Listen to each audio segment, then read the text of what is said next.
Alright, so in this video I want to share some insight and some light on subjects which are pretty relevant in the social sphere today, which is basic objectification and kind of human equality, human rights, or just basically the idea of seeing people for who they are and treating people with like just a baseline level of okayness, having people across the board have a general level of okayness, and really seeing past the hypnosis and the black magic that passes for like normal human life, and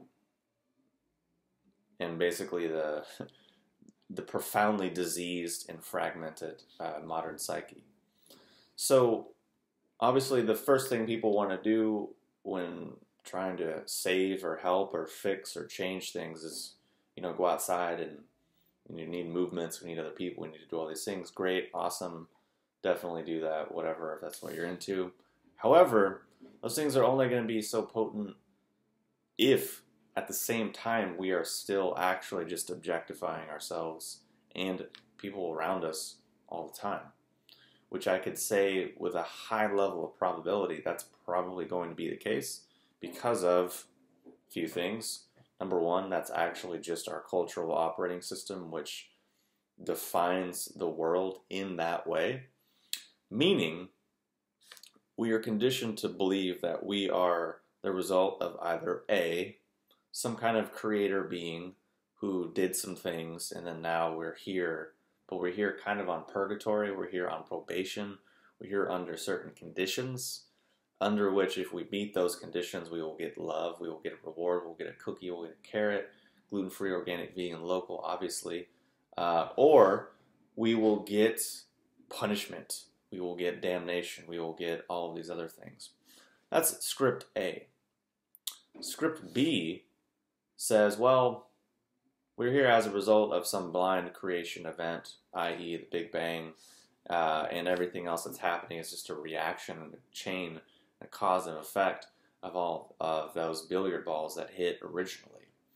And there's no soul, there's no spirit, those things are completely, unreal. We're just this physical, dense meat suit in a material world, and that's it. And then level C is, or interpretation C is kind of just a mixture of those things. And then D is like a mixture of those things with some rainbows and like fairy dust and sort of like a lot more sort of imagination layered on top. But really fundamentally, they're often the same thing. So if that's your starting place, which tells you the world is mechanistic, the world is this blind machine, and you're here, but you either don't matter or you matter under certain conditions, or you're supposed to be like God so that one day you can matter more. Maybe then you'll have powers and whatnot. So really, starting from that place, is it really a surprise that we treat people like shit?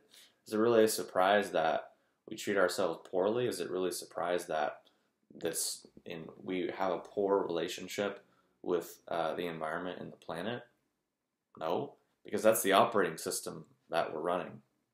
And if you have a Mac and you just simply download a Windows application from the internet, it's not going to run no matter what you do. Obviously, if you get special software and other plugins, then yeah, now it can run, but basically these things are running two different operating systems and they'll probably produce different results. Hopefully that makes sense. Or it's like, yeah, it's just basically certain things will produce certain results. If you plant an apple seed, that's what will grow. Not an oak tree, not a bamboo tree, but what you planted. That's it's kind of science, it's kind of artistic, it's kind of magic, it's kind of spiritual, but it's actually none of those things because it's something which we can actually just look at. We can just see like, oh yeah, if you do that, it's probably, this is what will happen. That doesn't rely on any ideology or any other thing than what it actually is. Which, if you if you want to actually start living life and looking at the world in that way, being a human being, being present, being actually in your body, maybe that is closer to a solution. Because then, instead of saying, well, you're an asshole because you're this color skin or this gender, whatever, you can just say, well, you're just an asshole. Has nothing to do with these other things. It's just because perhaps your nervous system is wired in this way and you have these certain programs that you're running that make you be a certain way. Okay, and that's really what it is. Which then that even gets to another level, because it's like, well, you, the you-ness, isn't necessarily good, bad, right or wrong, evil, or whatever. It's actually just this program, or actually this just spell, or this sphere of consciousness, or this self-image, and that's actually really where the issue is. And this is a thing which is kind of using a person as a host and feeding off of them. And then even then, that's a deeper and a different way of looking at things. Which is, I get it, a little tricky to deal with and probably not popular in a social sphere.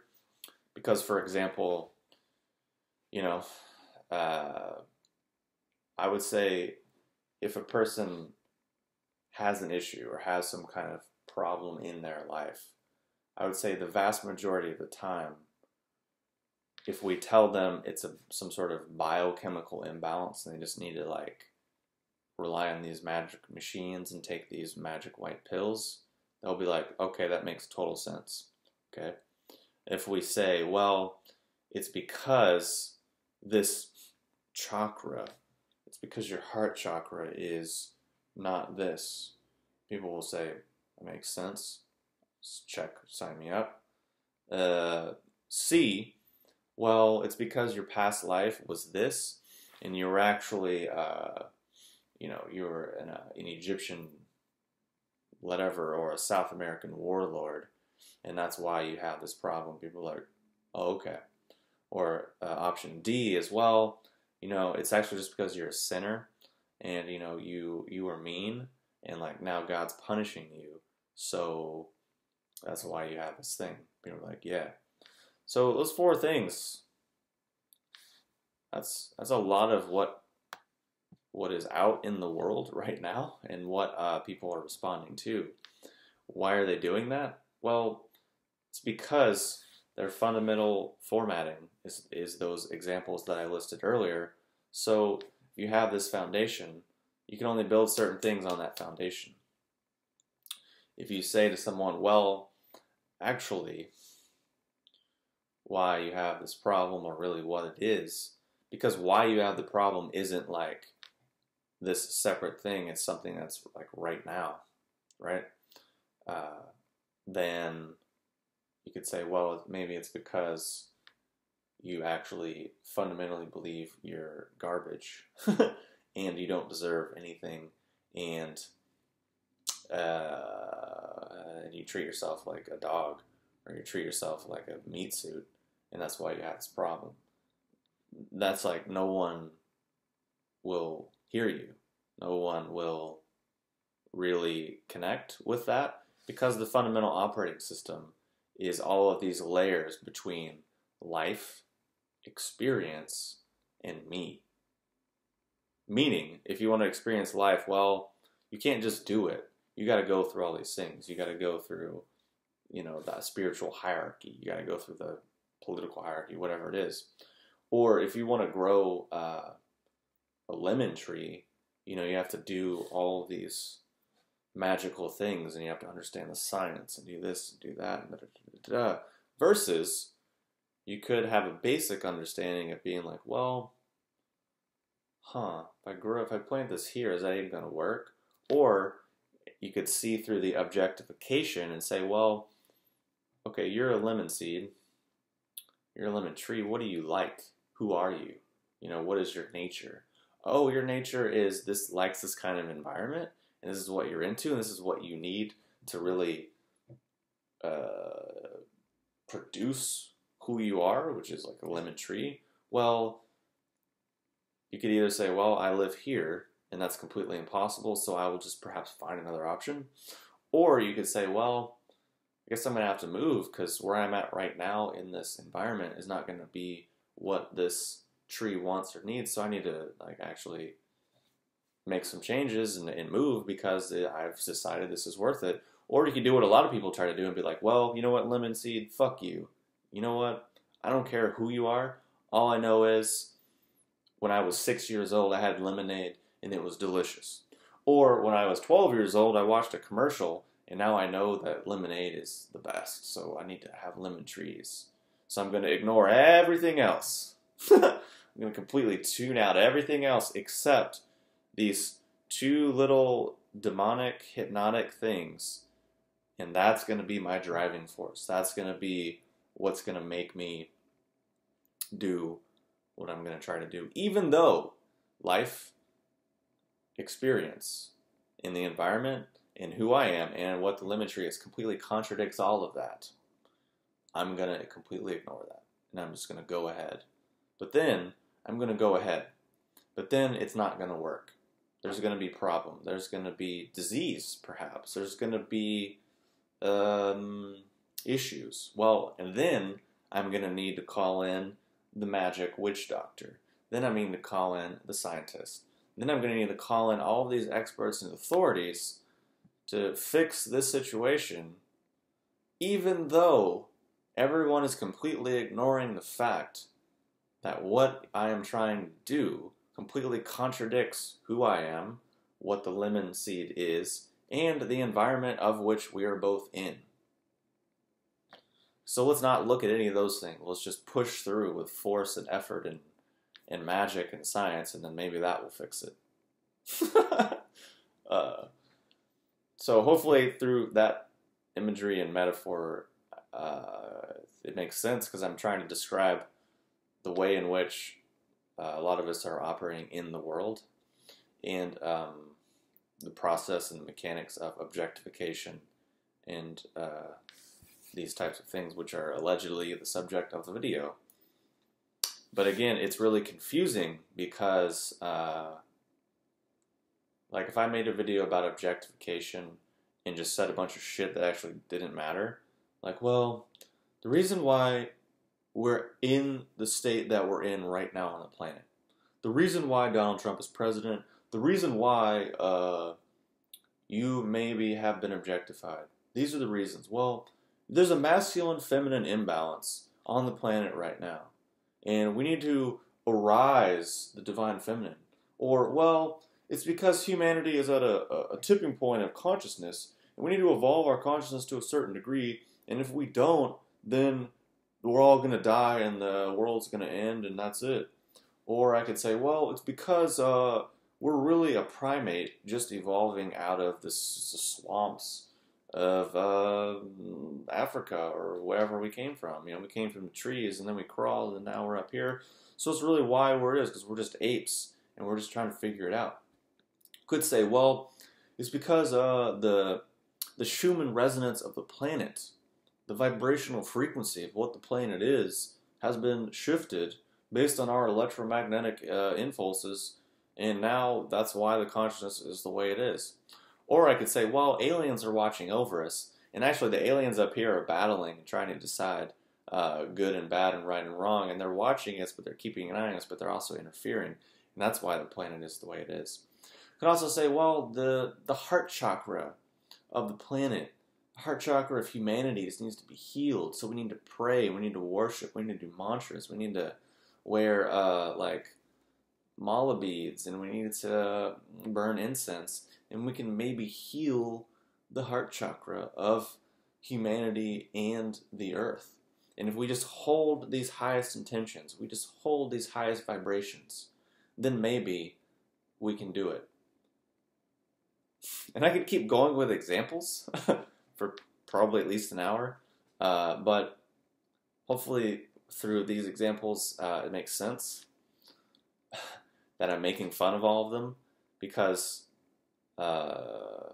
this is what people believe. This is what people like really respond to, and there's nothing wrong with it.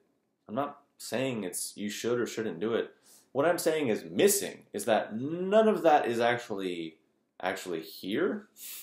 Meaning you have to be under a trance and a lot of hypnosis, a lot of Kool-Aid, and a lot of work, a lot of basic stilting or support to get to the place to really get on board with that.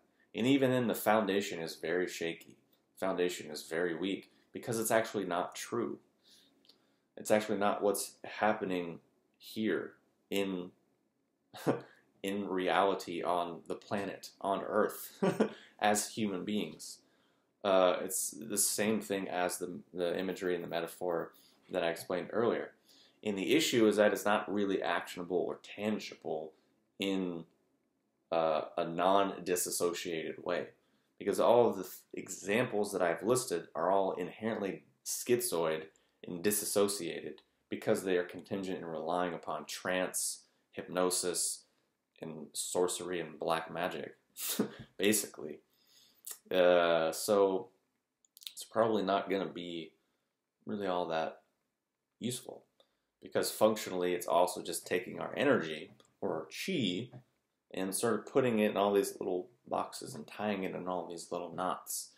And then we're like, well, I don't have any energy. Nothing's happening. Nothing's working. It's like, well, yeah, because all of your energy is enslaved in these myriad of artificial constructs that you're having to support and maintain while it's draining your actual health. And then you're upset because nothing's happening or changing or improving. It's like, well, that's just because that's sort of what happens. It's not necessarily science or magic, even though it kind of is.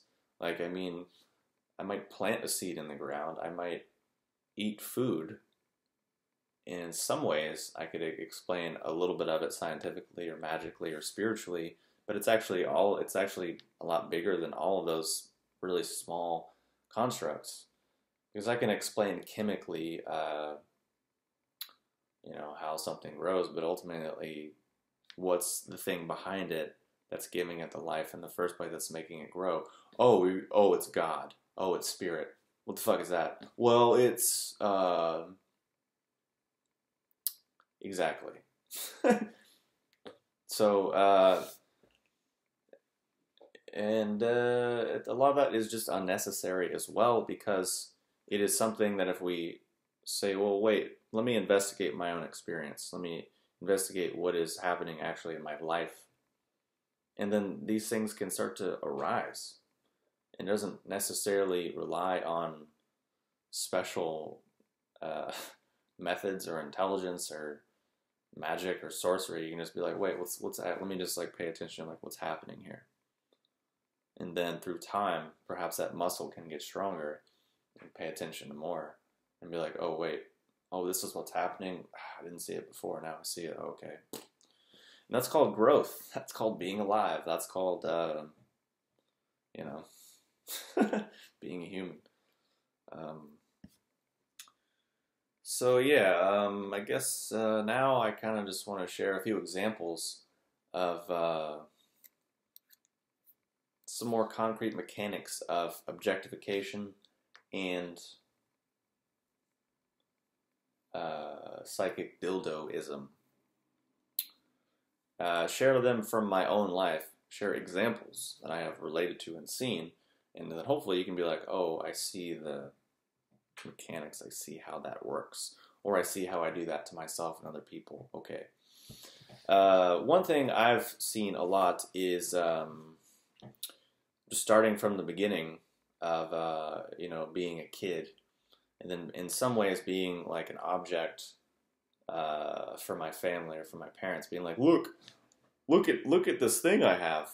I'm so stoked I have this thing. Look at it, showing it off to everyone. Look what they did.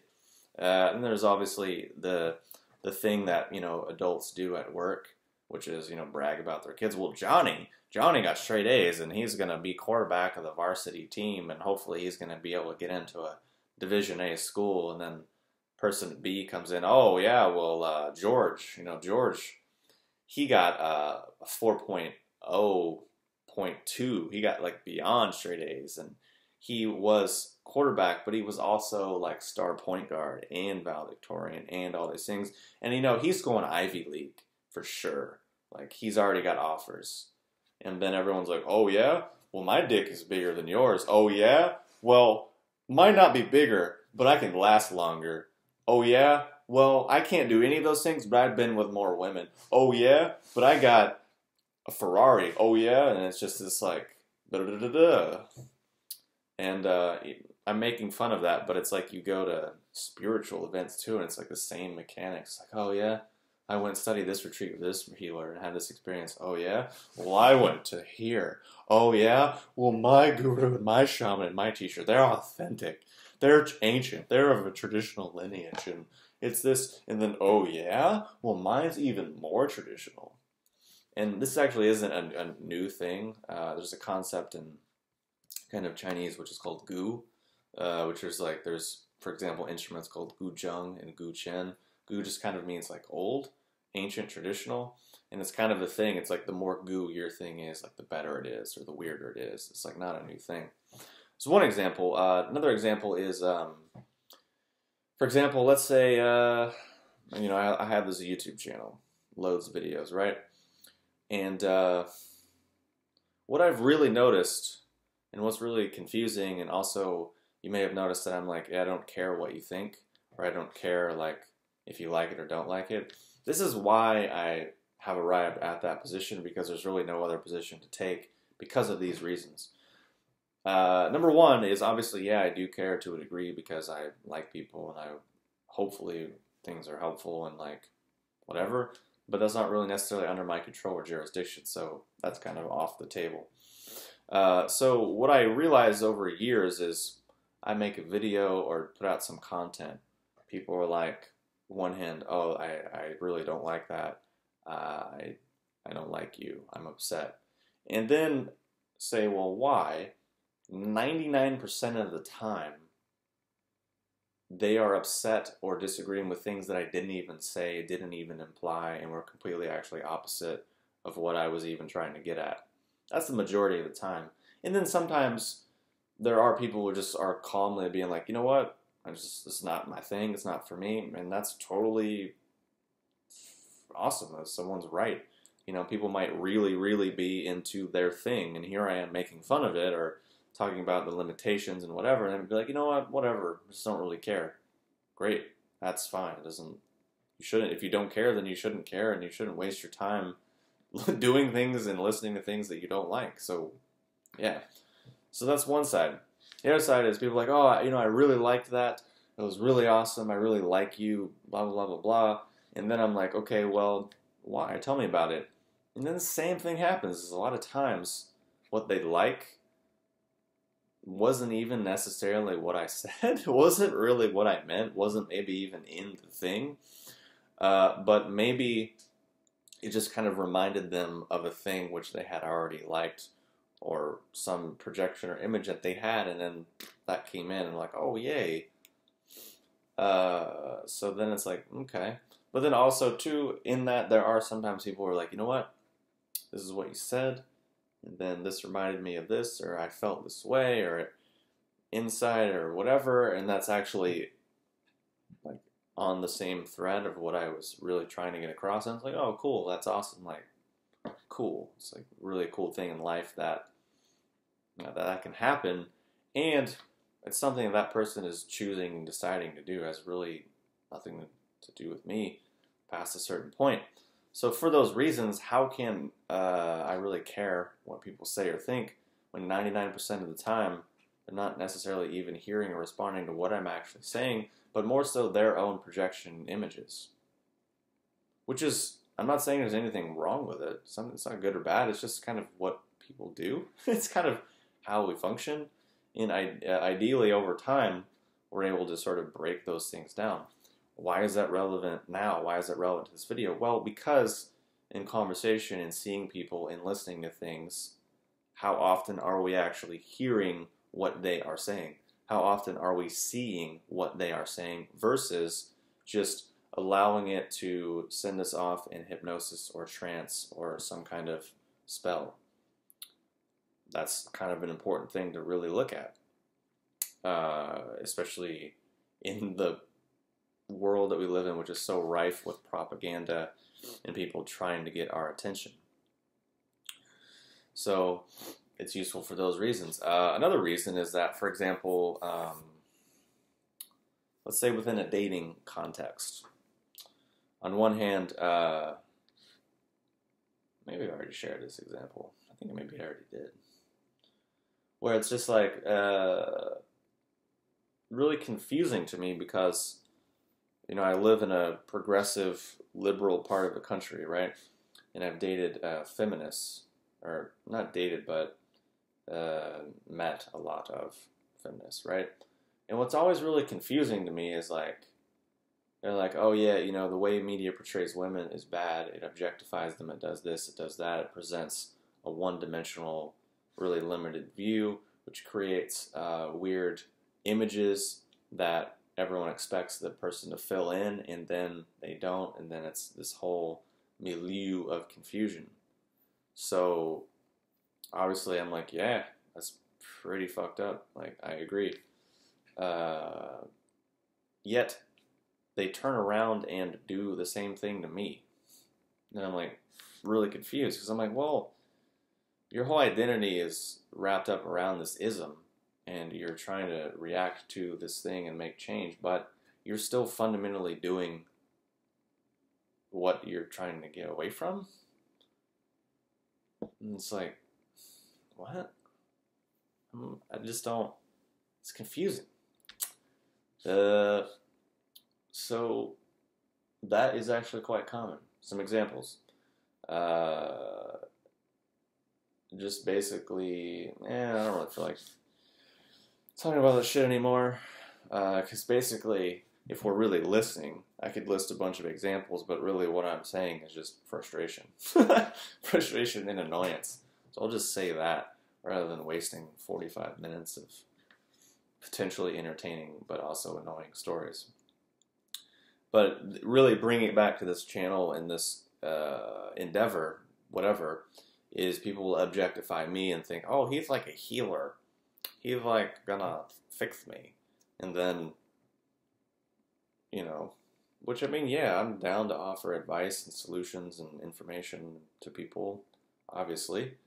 But not under the pretense that I'm gonna be like their dildo or like their savior.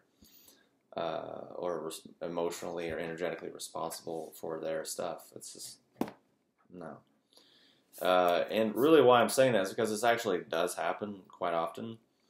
Is like, well, people will watch, maybe I had videos about like dreams or like astral projection or Jungian psychology. And then people were like, oh, well, I like that.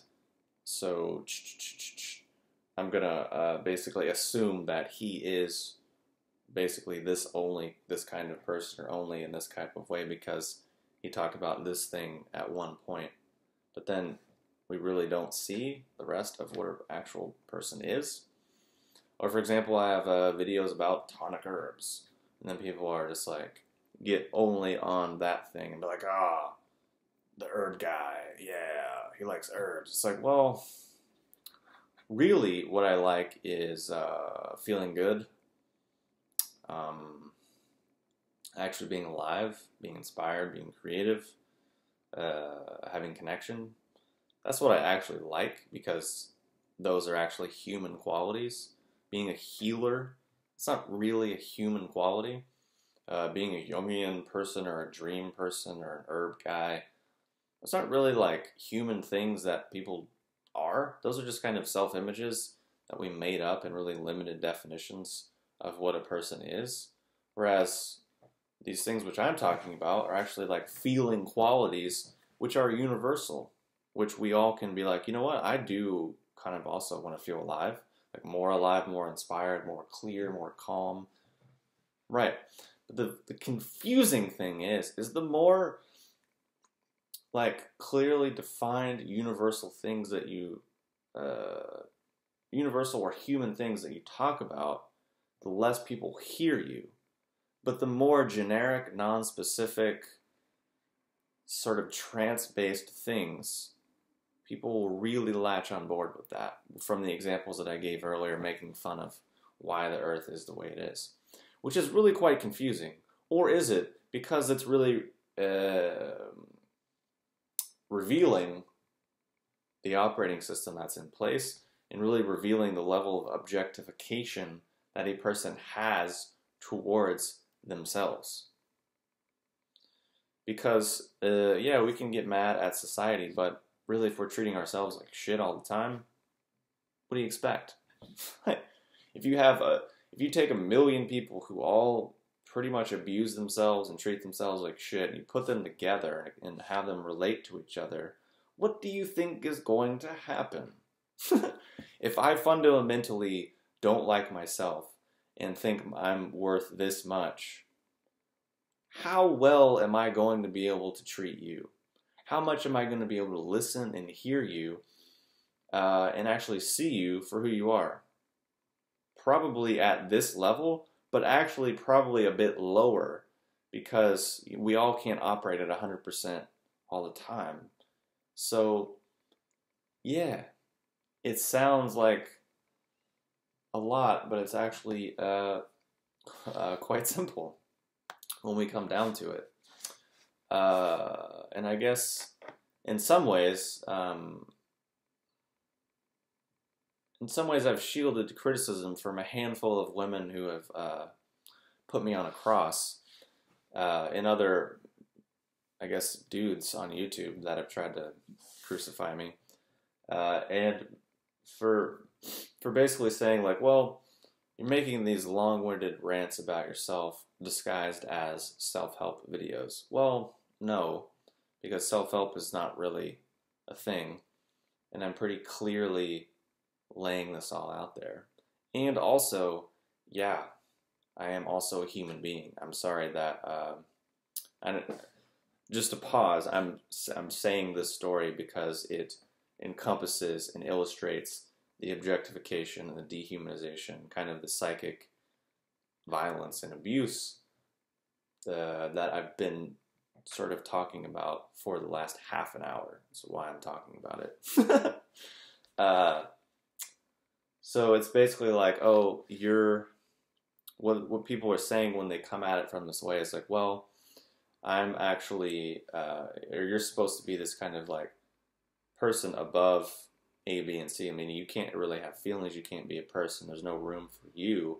It's just like, you need to help. You need to save. You need to fix. You need to deliver salvation. You need to be Jesus. You need to murder yourself and sacrifice yourself for the benefit of other people. But you're not doing that because of you said something I didn't like. You maybe said it in a way that triggered me emotionally. You said it in a way that was too calm and too clear that it didn't really trigger me emotionally, and that triggers me emotionally. Or you also have feelings, which is unacceptable. So that's objectification and psychic dildoism to a pretty large degree. So why I'm saying that is because a lot of what I'm saying is, yeah, I have frustration. Like, I'm fucking frustrated. A lot less so than I used to be because, you know, life, but definitely, yeah, frustration and annoyance, and also just learning. So that's a different frame. It's a bit healthier of a frame, because as a human being, what am I? Well, I'm this person, this thing, right? Whatever. I've had experiences, I've seen things, and I'm sharing them through a video with the intent and the hope of explaining it in a way that could be helpful, could be useful, could be relatable and provide insight for whoever. And the same for me, because I'm also a human being living and doing things.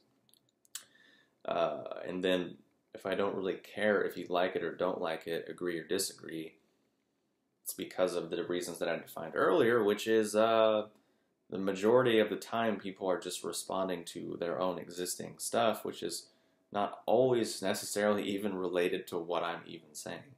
And it's their world, their life, so that's their responsibility, not mine. Whereas mine is my responsibility and not theirs. And that's called boundaries. That's called relating. That's called being individuals and being mature adults and treating each other with respect and not thinking that you're responsible for my emotions or vice versa.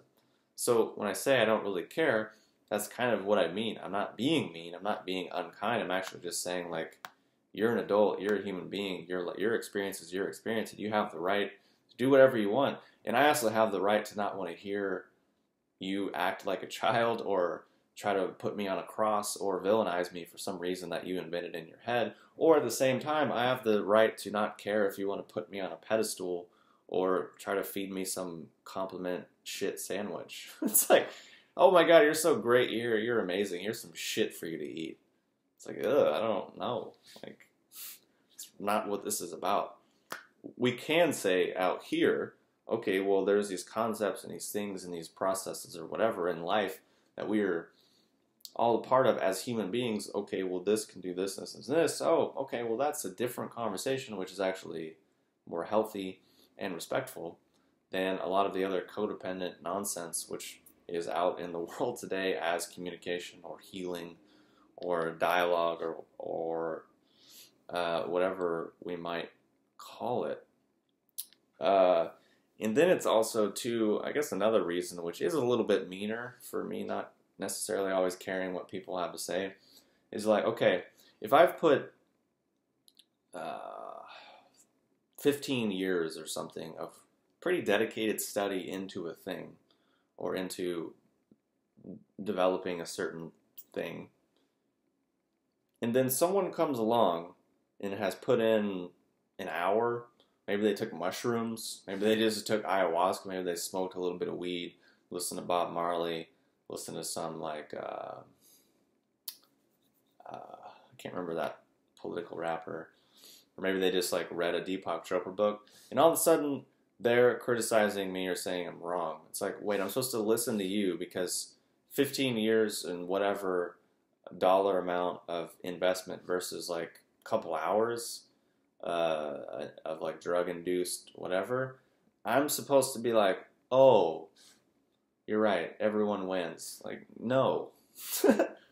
Like, obviously, yeah, we can treat each other with respect, but, like, no, I don't give a fuck what you think or what you say because you haven't achieved what I want to achieve. You don't have what I want to have, and you haven't been either where I have been or where I want to go to. So why would I value or listen to your opinion? It's like, what? But I'm the asshole in that situation? Like, I'm not going to ring up, like, Elon Musk, you know, and be like, look, man, look, okay, I've had an herb company for, like, 8 or 9 years, okay? So I know business. I know entrepreneurship. So let me just tell you, you know, what you should do with Tesla here. I'm not going to fucking do that. If anything, I'm going to be lucky that I could have the opportunity to talk to this person, and I'm going to shut the fuck up and be quiet and try to listen to whatever it is they might have to say because he's doing things that I would like to do and he's been places that I would like to be. So clearly there's some opportunity there. And then I will listen and be quiet and then maybe... So it's a thing where, yes, I'm not going to take 100% of what this person says as gospel, but I will listen and be open and receptive and allow my own intelligence to sort through and take away what is useful and applicable, and then set aside the rest for later. And that's, in some ways, I'm just telling a story and sort of like being frustrated, but at the same time illustrating a useful skill and mechanic for actually learning things and learning from people.